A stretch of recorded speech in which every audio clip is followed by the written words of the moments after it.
All right. Good morning, good afternoon, or good evening, wherever you are listening and joining us today.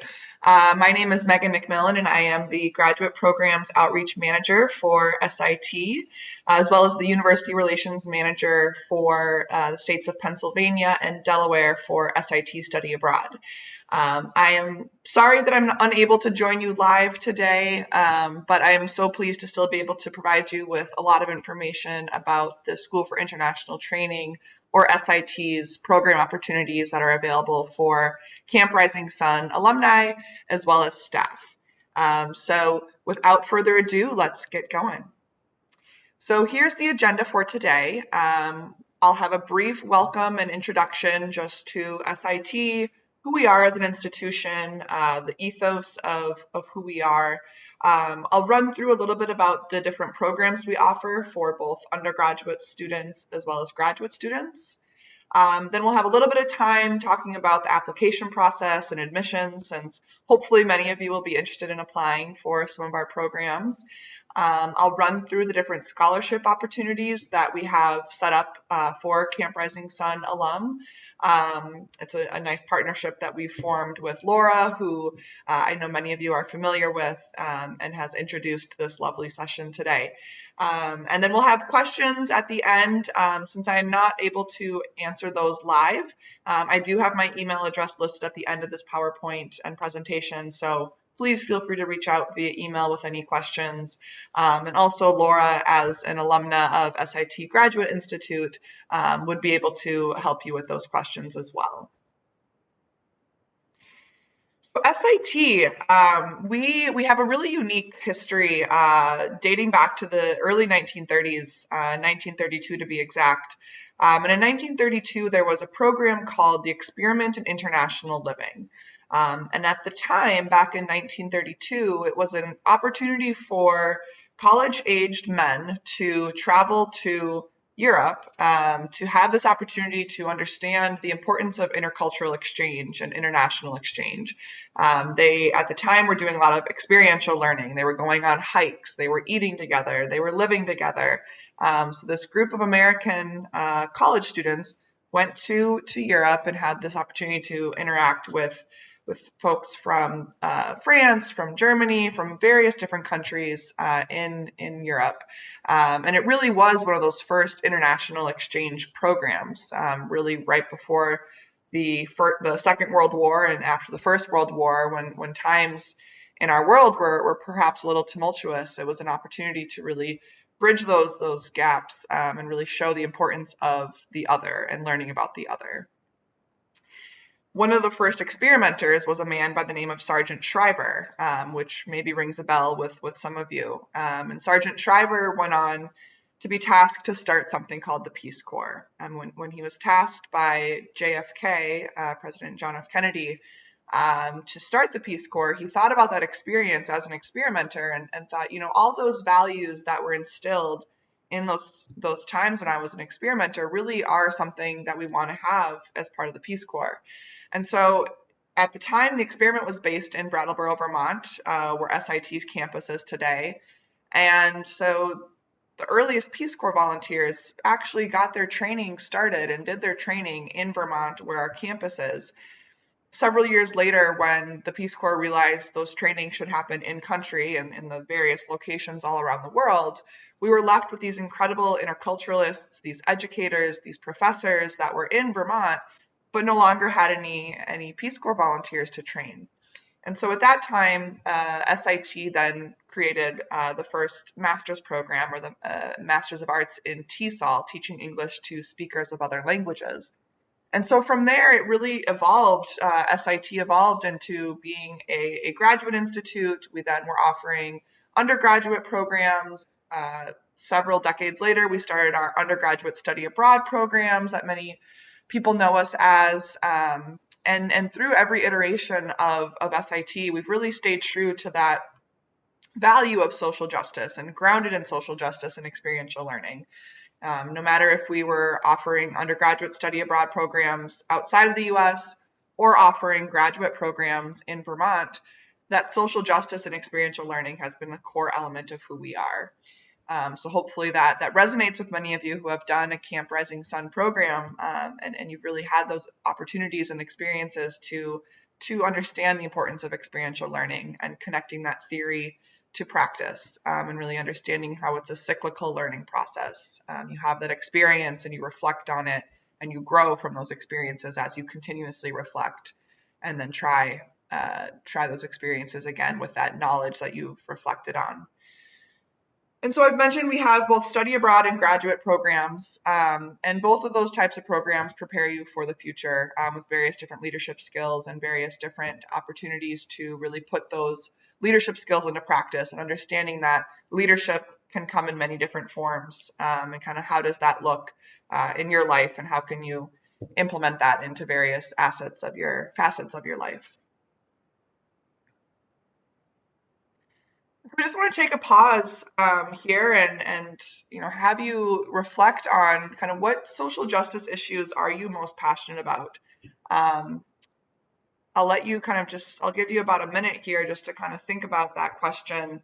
Perhaps if you want to put it in the chat, Laura will be able to maybe take a look at that and read those out loud. So I'll let you kind of have a moment here to think about that.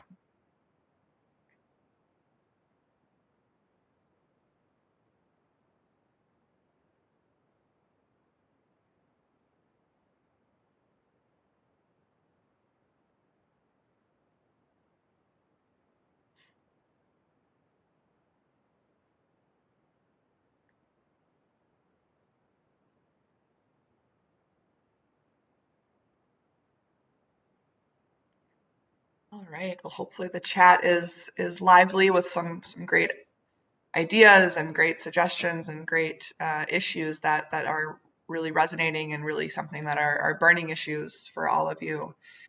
The reason I asked the question is because I like to mention to everyone on the call that at SIT we use these 7 different critical global issues to really frame our programs and drive our curriculums.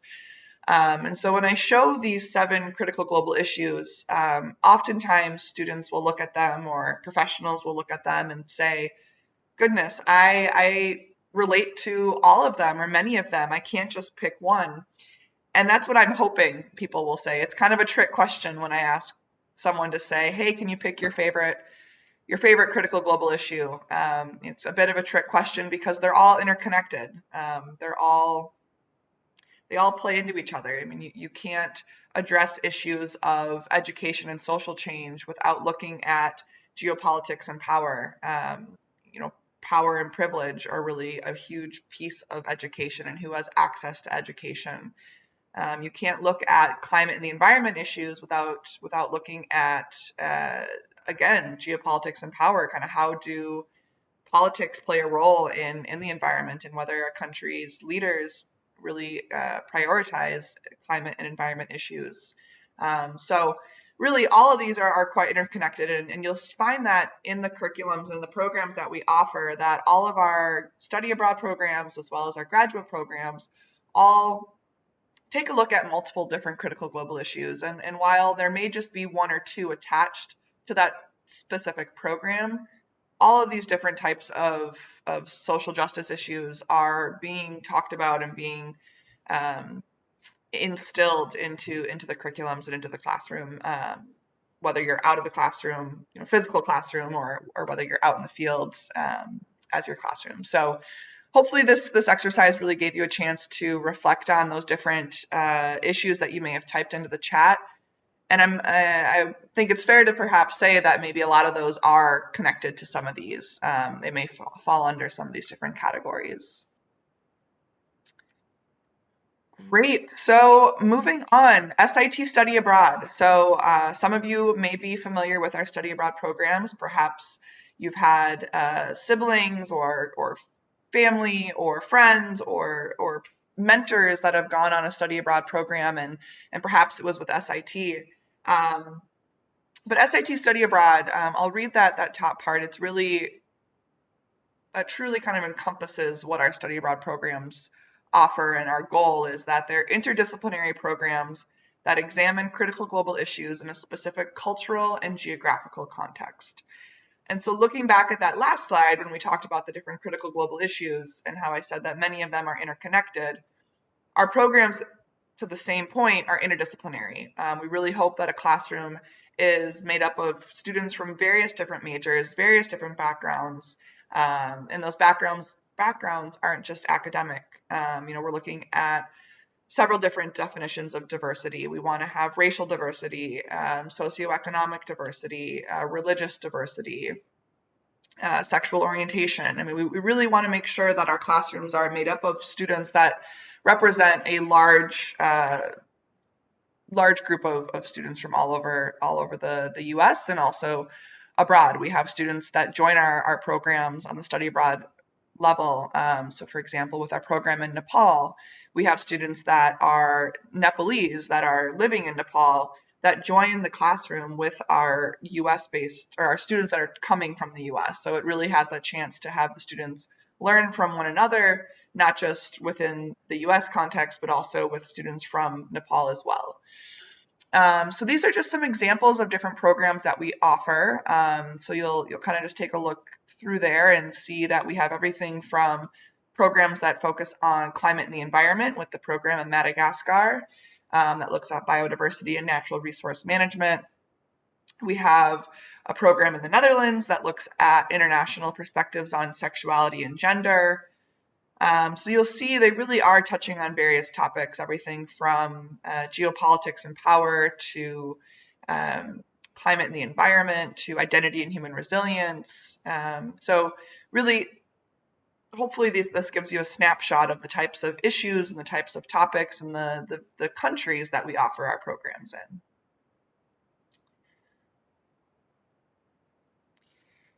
And so diving deeper into SIT study abroad beyond just the location and beyond just the issues that you cover, these are kind of the hallmark of an SIT study abroad program. So all of the programs do have undergraduate research built into the program. So all students will be taking a research and methods course to really help you understand how to conduct research, how to conduct both qualitative and quantitative for a mixed research mixed methods approach. What does research look like in the country's context that you're studying in? Studying and conducting research in Jordan may be very different than what it's like in the U.S. and what it's like in Tanzania. So really understanding, each country's director really has a good grasp and a good understanding of what research and studying and academics looks like in that country, and they'll make sure that our students are up to speed on that as well. We do have, with some of our programs, the opportunity to be involved with an internship. So the last month of a study abroad program, and I guess I'll take a step back and say that the majority of our study abroad programs are semester based, so about 4 months, while we also offer short-term summer programs. But with the semester programs, we have the opportunity with some of them to do an internship. And so the last month or 4 weeks, you'd be matched with an internship placement. And I like to say it's not, in the US, there sometimes is this understanding that as an intern, you may just be grabbing coffee or you might just be making copies, and you're not really understanding the core values and the pillars and the mission of the organization. The internship placements that we have at SIT Study Abroad, they really are assisting students in understanding what it's like to work in that country's context. What is it like to work in Vietnam? What is the work culture like? Do they work 40 hours a week? Do they work 5 days a week? What does that work-life balance look like? What does working in education look like in Vietnam? Or perhaps what does working at a nonprofit that focuses on sexual reproduction look like in Jordan or in the Netherlands? So really, we have these different types of programs and internship opportunities that provide students with that opportunity to see what it's like. Um, and again, we have programs that are pre-professional, so students that might be looking to go to med school or looking to become a pharmacist or various different professional tracks. We have programs that focus on STEM. We have the humanities. We have programs that allow you to travel to more than just the one country, so a multi-country approach. So really, it's as the slogan says at the top, it's your SIT experience, your choice, and it's really your future. And how do you want to shape that future? And how can SIT help you get to that point and that goal? So again, another question. What does experiential learning mean to you? So I've talked a lot about this word experiential learning. And I've mentioned a little bit about what it means, but I'm curious just for all of you to take a moment to reflect on experiential learning, and what you think that might mean, and perhaps put it into the chat box, um, or if you want to maybe unmute yourself, maybe if there's an opportunity to just kind of share with Laura. I think this would be a great time to reflect and talk to each other about that experiential learning model.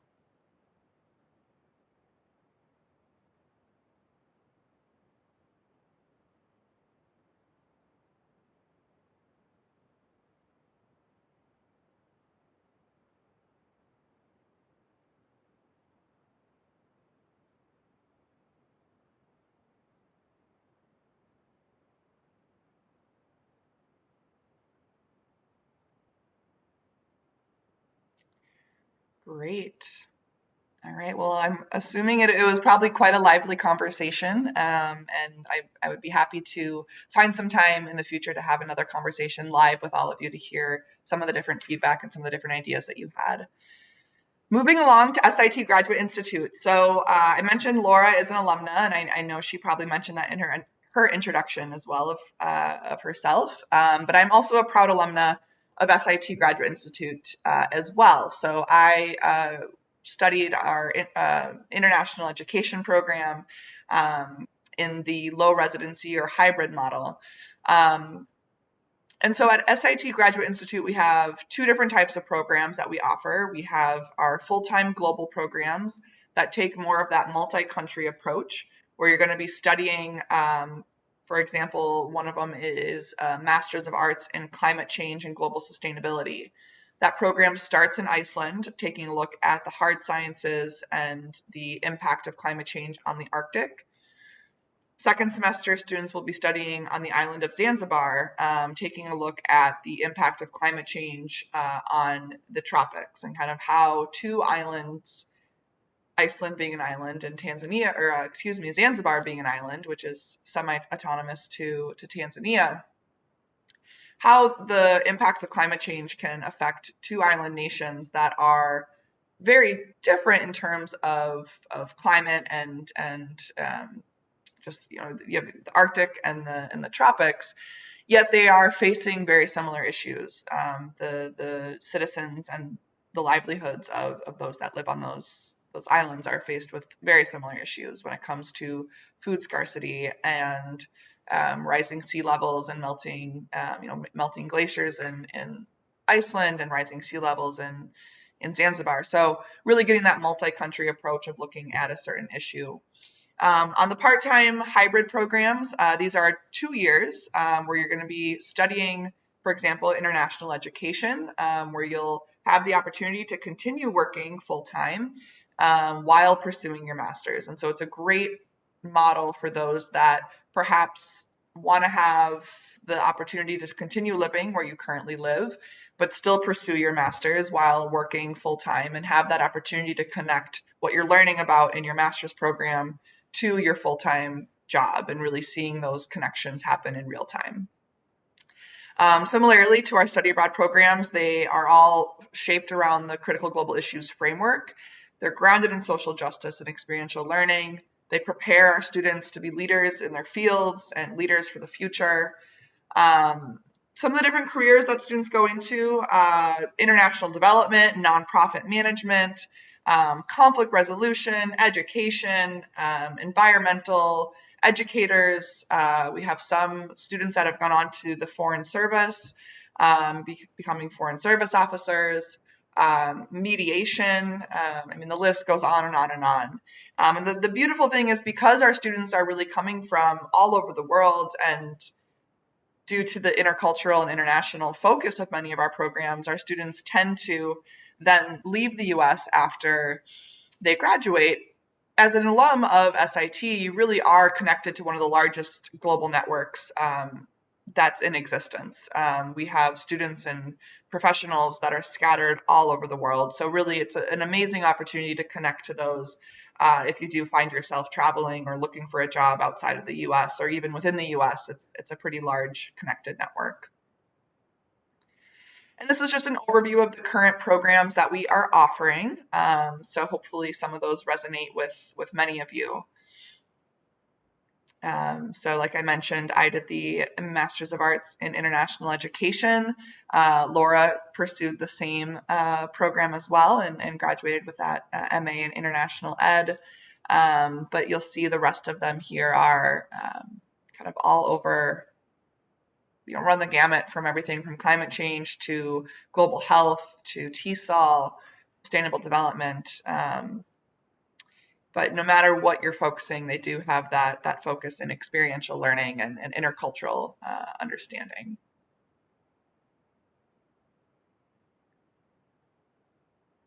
Great. So another question here, why is international education important? And maybe to add to that, why is international exchange important? That might be kind of a two-part question.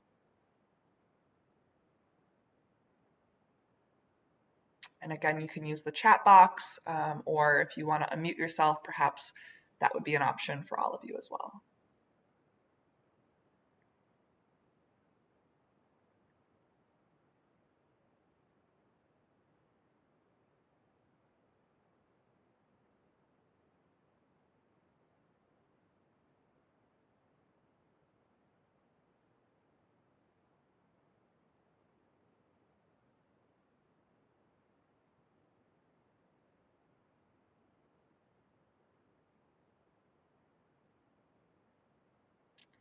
Wonderful.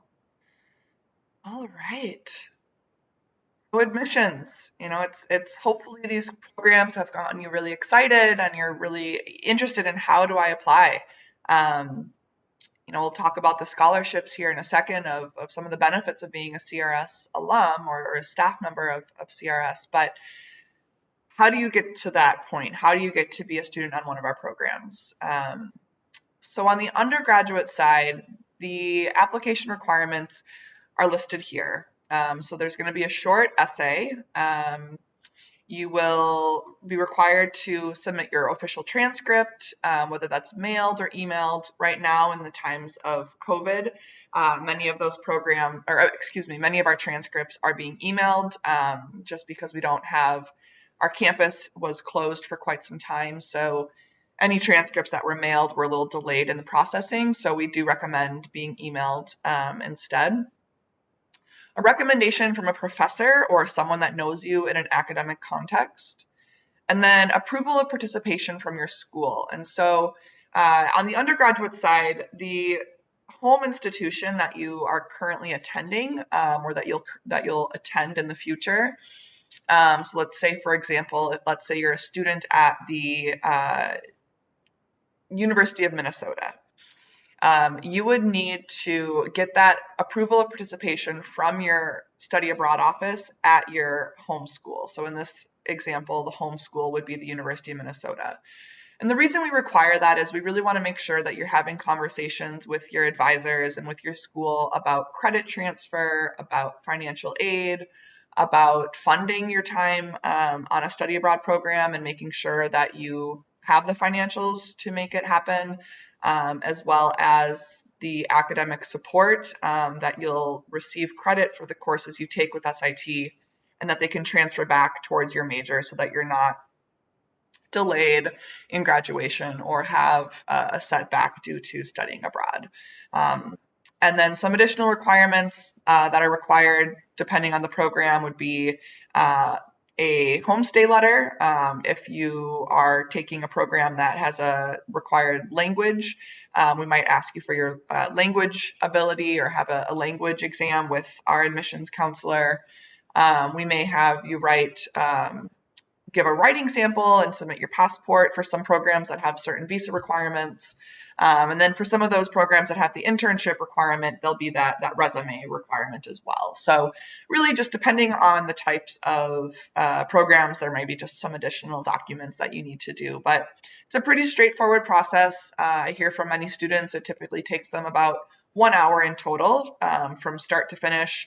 And you can start work on it for maybe 30 minutes, save what you've worked on, and then go back and finish. So you don't have to block out a full hour to do this. You can do it kind of piecemealed if that's your approach that you prefer. Then SIT graduate admissions. I'll start from the bottom on this one since that's kind of the most exciting piece is that SIT does not require the GRE. And that is great news for many students. The graduate retention exam, this is something that many institutions require. It's kind of a standardized exam that it kind of gives a ballpark of where you're at compared to your peers, and some institutions really take that seriously when they are looking at graduate admissions. At SIT, we take more of a narrative approach, and we would prefer that we understand who you are as a person and how SIT fits into your trajectory, both professionally and personally. And so we would rather have you write an essay that we can really understand your goals for the future, your career goals, your personal goals, your professional goals, and versus looking at a number on a piece of paper that just does not reflect who you are and what your goals are. So because it is a graduate program, we do require that you've had your bachelor's degree, that you've had some professional experience. And that doesn't necessarily mean that you have to be 2, 3, 4, 10 years into your career. Professional experience can really happen as an undergrad student, whether you're doing an internship, whether you're doing a work study at your home institution as an undergrad. Professional experience can happen in many different shapes and forms. Similarly, with intercultural experience, we understand that intercultural experiences can happen in your own home community. You don't need to leave your neighborhood to have an intercultural experience. You may meet someone from a different religious background, a different racial background, different socioeconomic background, and really those experiences help you understand different cultures. Within Minneapolis, where I'm currently based, there's constantly different cultures that I'm meeting, and different neighbors and friends and colleagues that are from various different backgrounds, and I have that opportunity to understand the importance of intercultural exchange just in my own backyard. I don't need to leave the U.S. or even my home state to understand and experience that. And then finally, that ability to use experience as a source of learning and really connecting that theory to practice, and having the ability to reflect on experiences and how you can grow from every experience. So that process is again pretty straightforward. And finally, the most important piece, or the most exciting piece, I guess, the Camp Rising Sun and SIT scholarship. And so this is a partnership that Laura and I worked on, and we are proud to provide you with some different opportunities for pursuing either a study abroad program or a master's program at SIT Graduate Institute. So you'll see listed here who's eligible. Previous Camp Rising Sun participants and seasonal summer staff who have completed a season or a session with Camp Rising Sun.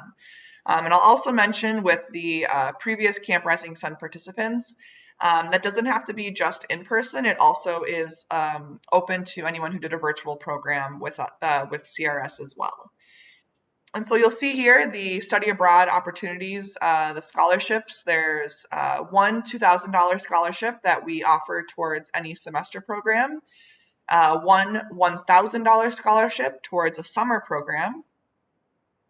And then at SIT Graduate Institute, we offer one 20% scholarship towards tuition, and then 2 $5,000 scholarships toward tuition. And how do you apply? The beauty of this is that there's no additional application required. There's no additional essay that you're going to be asked to write.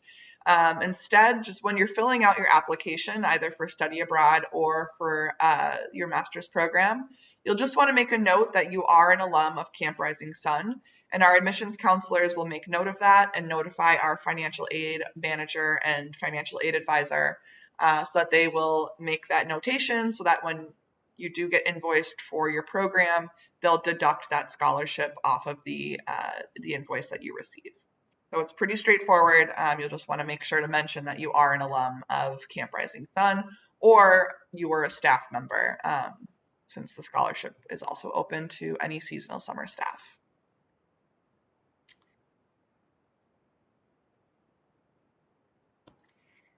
Great. So questions. Again, I apologize. I am not able to be there live with you today, but I have put my email address here for you. So please feel free to reach out via email. I am more than available to schedule any one-on-one conversations, or if we want to do another group session live, if there's several of you on the call that are really interested in learning more about our programs, I'd be delighted to schedule another meeting with all of you to talk about either our study abroad or our graduate programs. And then Laura, I have her email address listed there as well. And like I mentioned, she's an SIT graduate alumna, and obviously works at Camp Rising Sun as well. So have a wonderful rest of your time today. I know there's several different sessions happening throughout the day today and as well as throughout the month of May. And again, please reach out. It has been a pleasure to provide you with information. Have a beautiful rest of your Saturday, and we will hopefully be in touch soon. Thanks so much, everyone. Bye-bye.